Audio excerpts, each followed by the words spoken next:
tirando. Do jeito que você quer. Rapaz, vai comendo. Mas não é, eu acho legal que não é no bafo, né? Não, eu vou te contar a história. Ele falou assim, mas como é que você faz isso aqui? O senhor veio trazer, né? O senhor e o filho dele. Mas como é que você faz isso aqui? Aí, moço, você nunca veio aqui, né? Não, nós vamos de fora. Uou! Então vem cá que eu vou te mostrar. Agora pula. O barracão, No chão. chão batido. Se destacar assim, a mesa de madeira, rústica, tábua. Nossa, Guilherme, para com isso. Você queima o cabelo.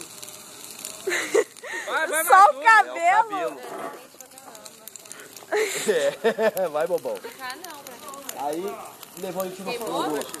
Levou lá no fundo. Mostrou aquela barraca inteira ali.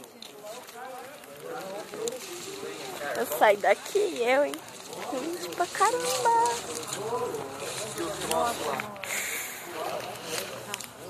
Abaixou muito rápido.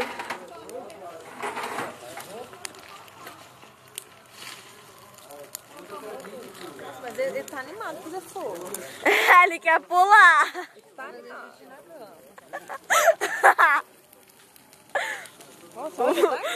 Nossa! Imagina se nós estivéssemos lá. Vamos pra cara aqui. Vou ficar doente. Jura? É o melhor do mundo por fogo. Foi apagar o fogo muito rápido. Apagou. Um monte que o senhor tá fazendo aí, é possível que a gente tava com a barriga cheia.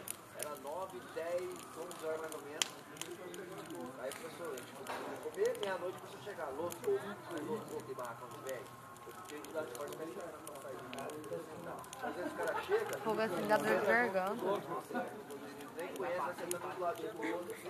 Olha lá aquela. Queima tudo lá. Olha que engraçado. Tá vendo aquela vareta lá? Parece que tá soltando fumaça. Tá mesmo. Tá fumando. Que engraçado, olha lá.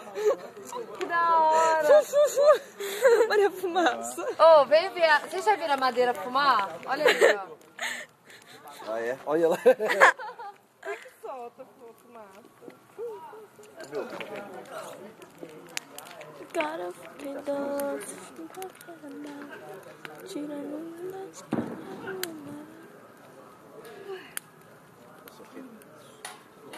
Trepado o dia inteiro hoje.